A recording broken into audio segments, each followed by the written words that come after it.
Salve, meus queridos! Tudo bem com vocês? Bom, aqui quem está falando é o professor Israel e a nossa videoaula de hoje vai ser sobre a continuação do nosso capítulo 10 da frente 1 de mecânica do nosso livro-texto relacionado a trabalho, potência e energia. Então, se você caiu aqui de paraquedas, tem um vídeo anterior a esse que é relacionado a trabalho, onde nós damos a definição de trabalho, onde você pode encontrar como que é feito o trabalho, lembrando que ele é um produto escalar, né? A gente vai fazer uma revisãozinha bem básica aqui, lembrando, porque a gente vai falar um pouco agora sobre potência, tá bom? Então, eu recomendo que você não assistiu às outras aulas, assista às outras aulas para a gente seguir e às vezes não ter nenhuma dúvida. Pegue seu caderno para fazer as anotações e vamos lá. Pessoal, o que seria a potência mecânica, né? Antes de mais nada, é bom sempre a gente dar uma contextualizada histórica, né? Dar um panorama sobre o que é o desenvolvimento da potência em torno da história, né? Lá no século XVIII, a gente tinha as máquinas a vapores, que trabalharam bastante, né? Tanto que foi o desenvolvimento entre a primeira e a segunda revolução industrial, onde nós tivemos cada vez menos a utilização da mão de obra humana, né, a utilização da mão de obra do homem, e utilizando cada vez mais o trabalho das máquinas. Isso é bem interessante porque tem como a gente fazer um trabalho de interdisciplinaridade, onde nós trabalhamos o contexto social e histórico que as pessoas viviam, principalmente na Inglaterra, que foi onde foi esse estopim do desenvolvimento, né, das máquinas e tudo mais, e também relacionar isso com o trabalho na física, onde nós conseguimos trabalhar com essas relações e a forma como elas se desenvolvem. A partir disso daí, né, nós temos aqui o desenvolvimento da máquina a vapor, que trouxe uma contribuição significativa, né, para a expansão da indústria e o desenvolvimento da burguesia, enfim. Só que a gente tinha um problema, que é a demanda do carvão. O problema dessa demanda do carvão fazia com que as minas que estavam sendo sempre escavadas pelos trabalhadores tinham que ser cada vez mais profundas, né, para eles retirarem cada vez mais carvão dessas minas. O problema é que quando eles faziam essas escavações cada vez mais profundas, havia muitos problemas de infiltração por conta da infiltração da água, né, por conta às vezes da má administração ali, da má execução e por conta de você fazer buracos muito fundos, né, fazer uma escavação muito profunda, acaba tendo realmente de você acabar interferindo no lençol e isso acaba inundando a região ali, no caso a mina, e isso aí dificultava muito a extração do trabalho, a extração desse carvão, e também colocava, claro, que a vida dos trabalhadores em risco, né? Eu não duvido que tenham trabalhadores que tenham morrido afogados, em relação, né, eles já morriam às vezes soterrados, né, porque as condições de você fazer essas escavações já eram precárias, né? Não existia muito segurança do trabalho na época, no século XVIII, né? Então isso é interessante a gente verificar também como que esses trabalhadores eles eram colocados naquela época, né? A partir disso daí, o James Watt, ele fez uma solução, né? Ele trabalhou numa solução. Em 1765, ele aperfeiçoou a máquina a vapor que passou a bombear água para fora das minas. Então, a gente tem um desenho esquemático aqui de como que funciona essa máquina a vapor. Essa máquina a vapor, ela foi resultado do aperfeiçoamento de uma máquina que já existia, da Newcomen. E ela consistia no dispositivo que tinha aqui o nosso carvão, que estava sendo queimado. Aqui nós tínhamos uma certa quantidade de água que era aquecida através desse carvão, né? Então, a partir do momento que a água aquece, ela vai para o seu estado líquido, ela muda de estado, né? Após a temperatura de 100 graus, ela vai do estado líquido para o estado gasoso, e a partir desse estado gasoso, que seria o vapor, ela vai empurrar esse pistão que acabava bombeando, levantando um peso, e por fim bombeava a água para fora das minas, né? Isso era utilizado, a questão dessa máquina, né? A partir disso daí, nós temos aqui que a máquina do James Watt, ela proporcionou desenvolvimentos de outras máquinas, centenas de outras máquinas, e isso alavancou o desenvolvimento da sociedade de maneira exponencial, porque com o trabalhar do desenvolvimento das máquinas, outras máquinas similares acabaram surgindo em cima disso, né? E aí acabou sendo sempre utilizado esse sistema. E quando a gente para observar, a gente percebe que o funcionamento dessas máquinas, ela é similar com o tema anterior que a gente estudou, que é o trabalho. Se a gente aplica uma força e dessa força que está sendo aplicada no corpo, ele desenvolve, né, ele causa um deslocamento de uma distância 1 até uma distância 2, a gente fala que esse objeto realizou o trabalho. Mas o que é o trabalho? Lembra que o trabalho ele é uma força definida com uma grandeza escalar, né? Lógico, ele é um produto escalar entre a força e o deslocamento, tá? E a força, lá na verdade, ela tem que ser constante, né? Mas a gente já viu o trabalho com forças variáveis, então é possível também. Mas a força, para o trabalho ser positivo, a força e o deslocamento eles têm que ter o mesmo sentido, tá bom? Mesma direção, né? E mesmo sentido, tá bom? Então nós temos aqui aquele desenho esquemático para a gente lembrar e relembrar o que é trabalho. Se você está perdido aqui, né? Lembrando que a gente tem um vídeo relacionado a trabalho lá que a gente fala certinho sobre os tipos de trabalho que são desenvolvidos, o trabalho com força variável, enfim, e todo o desenvolvimento da teoria no outro vídeo, tá bom? Vamos lá. E aqui a gente tem a nossa distância. Quando a gente calcula trabalho, a gente não está levando em consideração o tempo para a realização desse trabalho. Só que é bom, às vezes, a gente trabalhar e considerar o tempo que esse trabalho é realizado.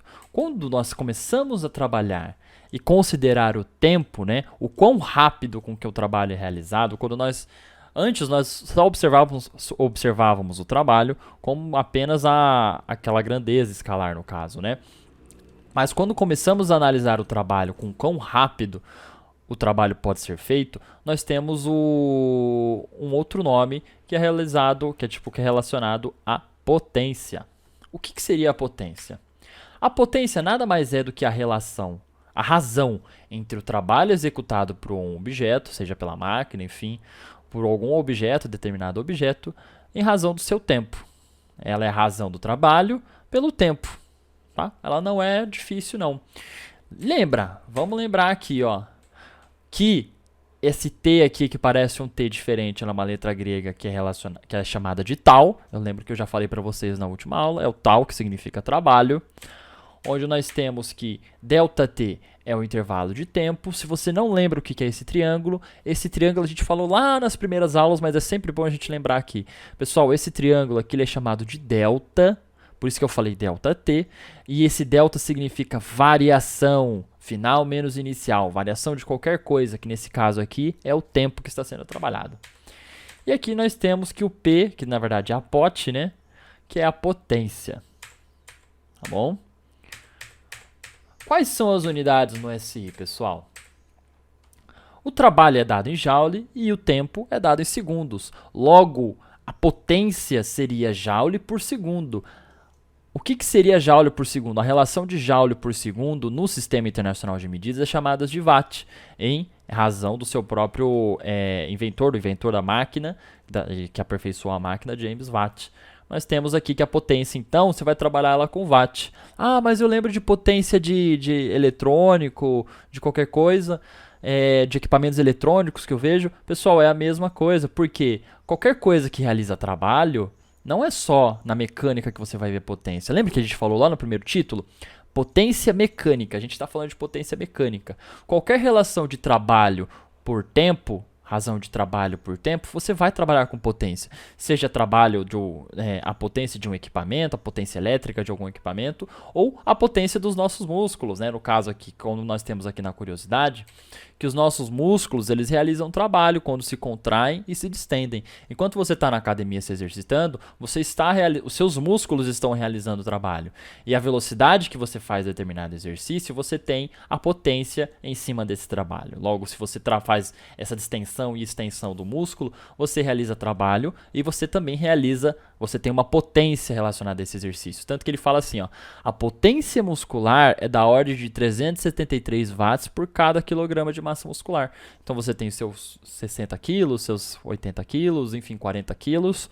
Você multiplica por 373 watts, você tem a potência por cada quilograma que você tem. A potência do seu corpo, tá bom? Durante o exercício.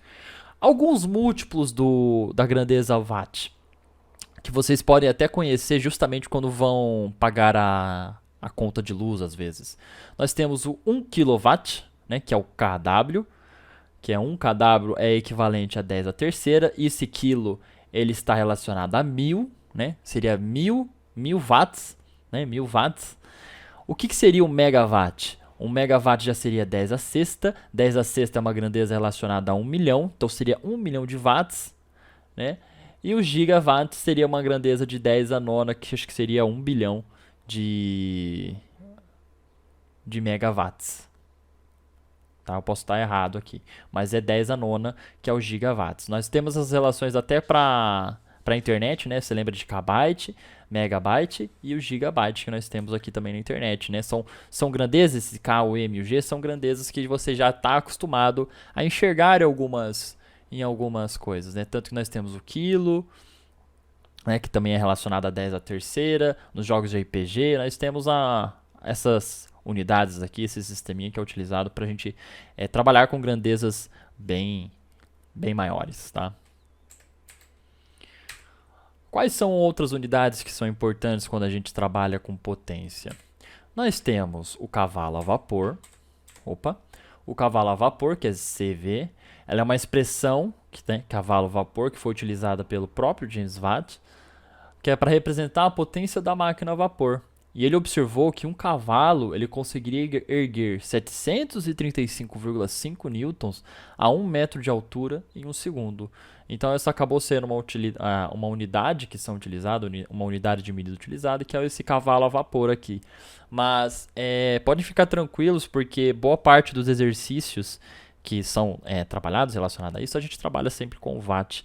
Mas é interessante você conhecer quais são as unidades que também são utilizadas fora do sistema de unidades. Da mesma forma como nós estudamos o Fahrenheit em temperatura, e na parte de termometria, nós entendemos o que é a polegada, o que é os pés, né? O que é a jarda. Nós temos todas essas partes aqui que trabalham em cima disso, que é o conhecimento das unidades de medidas. E nós temos o horsepower, que é o HP, que ele é uma unidade inglesa que equivale a 1,38% do cavalo vapor. Então nós temos que 1 horsepower é igual a 745,7 watts, enquanto 1 cavalo vapor é equivalente a 735, watts. Tá bom? O que seria o rendimento? O rendimento de qualquer máquina ou de um determinado processo, ele nada mais é que a razão entre o trabalho útil, né, a potência útil de determinado objeto que você está fazendo, e o trabalho total, a potência total desse objeto, dessa máquina que você vai estar trabalhando. Esse rendimento é utilizado muito para processos e máquina a vapor, que você também trabalha na parte de termometria, você trabalha o calor em cima dessas máquinas, mas você tem como você calcular o rendimento em cima disso também. Tá? Então nós temos aqui que a potência total que está sendo jogada na máquina, nós temos essa dissipação que acaba sempre perdendo, né? Nem sempre o trabalho da máquina é 100%, né? O rendimento dela é 100%, tanto que nós vemos isso, né? Que a energia ela acaba se dissipando, e nós temos a potência que acaba sendo utilizada, né? Quanto maior for o rendimento da máquina ou do processo, menor será a taxa de desperdício envolvida. Então as máquinas de hoje em dia, elas buscam sempre a excelência, elas buscam sempre dissipar o menos possível de energia, né, para a gente ter o maior rendimento, né? Elas buscam sempre o maior rendimento para você desperdiçar pouco material, para você desperdiçar pouco da máquina que está sendo utilizada, né? A taxa de desperdício que está ali. E para você calcular essa relação, você tem esse N, que é relacionado a rendimento. Nós temos o trabalho útil, na razão do trabalho útil pelo trabalho total. E você também pode calcular a potência, né, esse rendimento relacionado à potência, que é a razão entre a potência útil e a potência total. Lembrando que, isso é muito importante, pessoal, o rendimento ele é uma grandeza adimensional, ou seja, ela não tem unidade. Como você está trabalhando com a divisão de trabalho por trabalho, logo seria uma divisão de joule por joule, ou uma divisão de potência por potência, você está trabalhando com a divisão de duas unidades, ou seja, você vai cortar o joule com joule, você vai dividir joule por joule, isso daí vai ficar sem nenhuma unidade de grandeza, tá bom? Então ela é uma grandeza adimensional, e geralmente você trabalha multiplicando no final disso daí 100%, para você entender qual que foi a porcentagem desse rendimento que está sendo utilizado no serviço ou no desenvolvimento. Tá bom? Pessoal, para falar de potência, ela é um assunto bem tranquilo, ela é bem rápido, então foi uma aula bem mais tranquila. Potência é uma coisa bem tranquila para vocês pegarem. Na próxima aula pode ser que seja uma aula um pouco maior, porque nós vamos falar de energia, vamos falar de energia mecânica, energia cinética, e vamos começar a trabalhar com esse assunto que é muito interessante. E também, assim como a força, a parte da dinâmica onde nós trabalhamos, nós vamos trabalhar em cima disso, que é uma parte chave e essencial dos estudos de mecânica, que consequentemente vai te acompanhar por toda a física, por todas as 3 grandes frentes da física, né? Você vai trabalhar com o conceito de energia envolvido. Tá bom? Eu espero que vocês tenham gostado da nossa aula, tenham feito todas as suas anotações. Lembrando que nossos canais de comunicação, tanto o meu quanto os professores, estão aí. Nós temos os grupos de WhatsApp, nós temos os grupos de Facebook, nós temos todos os contatos, tanto da coordenação quanto aqui, para você tirar a sua dúvida. E nós temos também aqui os comentários, para caso você tenha descoberto o nosso canal de maneira aleatória ou pela recomendação do YouTube, saiba que o conhecimento ele deve ser para todos. Então, se você tem alguma dúvida aí, joga nos comentários que a gente vai responder o mais rápido possível, tá bom? Espero que vocês tenham gostado. Bons estudos e uma boa semana para vocês. Abraços.